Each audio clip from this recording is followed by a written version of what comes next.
ಮಾಡ್ತಾಯಿದ್ದೆ ನಮ್ಮ ಮನೆ ಹತ್ರ. ವಾಕಿಂಗ್ ಮಾಡುವಾಗ ನಮ್ಮ ಊರು ಬಂದು ಇಲ್ಲಿ ಕುಂದಾಣದ ಹತ್ರ. ಇದು ಬಂದು ವಾಕಿಂಗ್ ಮಾಡುವಾಗ ಈ ಬಾಲ್ಕುಂಟಳ್ಳಿ ಗಂಗಾಧರನ ಒಂದು ರೌಡಿಗಳು ಒಂದಿಬ್ಬರು ಬಂದು, ನಾನು ಇನ್ನು ಮುಂದೆಯಿಂದ ನಡ್ಕೊಂಡು ಹೋಗ್ತಾಯಿದ್ರೆ ಹಿಂದೆಗಡೆಯಿಂದ ಬಂದು ತುಳಿದ್ರು ನನ್ನ. ನೋಡೋ ಪಟ್ಕ ಏಯ್ ನಮ್ಮ ಬಾಸ್ ಮೇಲೇ ನೀನು ಕೇಸ್ ರಿಜಿಸ್ಟರ್ ಮಾಡಿಸ್ತೀಯ ಅಂಥೇಳಿ ಅವಾಚ್ಯ ಶಬ್ದಗಳಿಂದ ಬೈದು ಇಲ್ಲಿ ಪೂರ್ತಿ ಚಾಕುವಿನಿಂದ ತಿವಿದು ಚಾಕುವಿನೆಲ್ಲ ಪೂರ್ತಿ ತಿವಿದ್ಬಿಟ್ಟು ಈ ಕೈಯಲ್ಲೆಲ್ಲ ಪೂರ್ತಿ ತಿವಿದ್ಬಿಟ್ಟು ಖಾರದ ಪುಡಿ ಹಾಕಿ ಓಡೋಗಿದ್ದಾರೆ ಸರ್.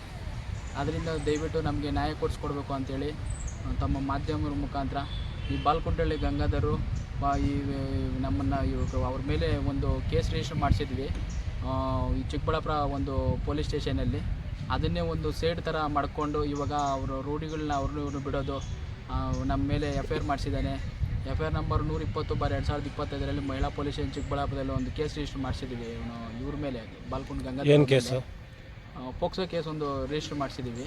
ಅದರಿಂದ ಇದು ರಾಜಿ ಮಾಡ್ಕೊಳ್ಳಿಲ್ಲ ಅಂತ ಹೇಳಿ ಉದ್ದೇಶಪೂರ್ವಕವಾಗಿ ರಾಜಿ ಮಾಡ್ಕೊಂಡಿಲ್ಲ ಅಂತ ಹೇಳ್ಬಿಟ್ಟು ಇವನಿದ್ರೆ ಅದು ನಮಗೆಲ್ಲ ಸುಮ್ಮನೆ ನಮ್ಗೆ ತುಂಬ ತೊಂದರೆ ಮಾಡ್ತಾವನೆ ಅಂತೇಳಿ ನಮ್ಗೆ ಏನಾರ ಮಾಡಿ ಇವ್ನು ಸಾಯಿಸಬೇಕು ಅಂತ ಹೇಳ್ಬಿಟ್ಟು ಕಂಪ್ಲೇಂಟ್ ಕೊಡಿಸ್ಬಿಟ್ಟಿದ್ದೆ ನಾನು. ಒಂದೇ ಒಂದು ಉದ್ದೇಶಕ್ಕೆ ಎತ್ಕೊಂಡು ಹೋಗ್ಬಿಟ್ಟು ಇವಾಗ ನಮ್ಮ ಮನೆಯೆಲ್ಲ ನೋಡ್ಕೊಂಡು ಹೋಗಿದ್ದಾನೆ. ಆಮೇಲೆ ಪಾಪ ಹೋಗಿ ಸ್ಕೂಲ್ಗೂ ಎಲ್ಲ ನೋಡ್ಕೊಂಡು ಹೋಗಿದ್ದಾನೆ.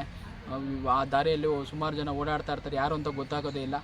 ಬೆಳಗ್ಗೆನೇ 9:15 ನಿನ್ನೆ 9:15 ಬಂದು ವಾಕಿಂಗ್ ಮಾಡುವಾಗ ಬಂದು ಖಾರದ ಪುಡಿ ಎಲ್ಲ ಹಾಕಿ ಚಾಕು ಎಲ್ಲ ಇರಿದ್ಬಿಟ್ಟು ಹೋಗಿದ್ದಾರೆ. ಆಮೇಲೆ ಇವು ದಿನ ಪ್ರೆಜರು ಕೇಸ್ ರಾಜಿ ಮಾಡಿಕೊಳ್ಳಿ ಅಂತೇಳಿ 120/2025 ರಾಜಿ ಮಾಡಿಕೊಳ್ಳಿ ಅನ್ನೋ ಉದ್ದೇಶದಿಂದ ಈ ರೀತಿ ಎಲ್ಲ ಮಾಡ್ತವ್ರೆ. ನಾವು ಏನೇನೋ ಕುಟುಂಬಕ್ಕೆ ನಮಗೇನೇನೋ ಪ್ರಾಬ್ಲಮ್ ಆದರೂ ಕೂಡ 120 ಏನು ಆರೋಪಿಗಳಿದ್ದಾರೆ ಅವರೇ ಕಾರಣ ಅಂತ ಹೇಳ್ಬಿಟ್ಟು ನಾನು ಕೇಳ್ಕೊತಾ ಇದ್ದೀವಿ ಸ್ವಾಮಿ. FIR ಆಗಿ ಎಷ್ಟು ದಿನ ಆಯಿತು? FIR ಆಗಿ 1 ತಿಂಗಳಾಯಿತು. FIR ಆಗಿ ಅವತ್ತಿಂದನೂ ಅವರು ಇವಾಗ ಬೇಲ್ ಮೇಲೆ ಬಂದು ಇವಾಗ ನಮ್ಮನ್ನು ಟಾರ್ಗೆಟ್ ಮಾಡಿಕೊಂಡು ನಾವೆಲ್ಲ ಓದ್ತೀವೋ ನಮ್ಮ ಹಿಂದೆಗಡೆನೇ ಫಾಲೋ ಮಾಡೋದು. ಪಾಪು ಎಲ್ಲ ಸ್ಕೂಲ್ ಓದ್ತಾಯಿದ್ರೆ ಹಿಂದೆಗಡೆ ಫಾಲೋ ಮಾಡೋದು. ನಾನು ಹೇಗೆ ಬಂದು ಯಾರು ಅಂತಲೇ ಗೊತ್ತಿಲ್ಲ ಬಂದು ಚಾಕು ತಗೊಂಡು ತಿವಿದುಬಿಟ್ಟು ಓಡೋಗ್ಬಿಟ್ರು. ಅವರಿಬ್ಬರು ಏನರಲ್ಲಿ ಬಂದಿದ್ರು? ಅವರಿಬ್ಬರು ಏನರಲ್ಲಿ ಬಂದರು ನಾನು ನೋಡೇ ಇಲ್ಲ. ಅವರು ಮಾಮೂಲಿ ನಾನು ಮುಂದೆಗಡೆ ನಡ್ಕೊಂಡು ಹೋಗ್ತಾ ಇದ್ದೆ. ಅವರು ಆಲ್ರೆಡಿ ಬಂದುಬಿಟ್ಟು 3 ದಿನದಿಂದ ನಾನು ಕಾಯ್ತಾ ಇದ್ವಿ, ಇವತ್ತು ಬಂದಿದ್ದೀಯಾ ಅಂತೇಳಿ, ಇವತ್ತು ನೀನು ಸಿಗದೆ ನಮ್ಗೆ ಅಂಥೇಳಿ, ನಿನ್ನೆ ಅಲ್ಲೇ ಇದ್ದರೂ ಕೂಡ ನಾವು ಬಿಡಲ್ಲ ಅಂತೇಳಿ ಬೆದರಿಕೆ ಹಾಕ್ಬಿಟ್ಟು ಹೊರಟೋದ್ರು ಸ್ವಾಮಿ. ಖಾರ ಪುಡಿ ಕಣ್ಣಲ್ಲಿ ಹಾಕಿದ್ರ ಹೆಂಗೆ? ಖಾರದ ಪುಡಿ ಅವರು ಎಲ್ಲ ಖಾರದ ಪುಡಿ ಎಲ್ಲ ತೊಗೊಂಬಂದಿದ್ರು. ಕಣ್ಣಿಗೆ ಏನು ಹೇಳ್ತಾನೆ ಇದ್ದರು, ಮಾತಾಡ್ಕೊಂಡೆ ಹಾಕ್ಬಿಟ್ರು. ಯಾವುದೋ 2 ವೀಲರ್ ಬಂತು, 2 ವೀಲರು ಬಂದಿಲ್ಲ ಅಂದರೆ ನಮ್ಮನ್ನು ಸಾಯಿಸಾಕ್ತಿದ್ರು. ಈಗ FIR ಕೊಟ್ಟಿದ್ರು ಅವ್ರ ಮೇಲೆ? ಇವಾಗ ಕಂಪ್ಲೇಂಟ್ ಕೊಟ್ಟಿದ್ದೀವಿ ಸ್ವಾಮಿ. ಸರಿ. ನಿಮ್ಮ ಹೆಸರು? ನಮ್ಮ ಹೆಸರು ಮಹೇಶ್ ಅಂತ.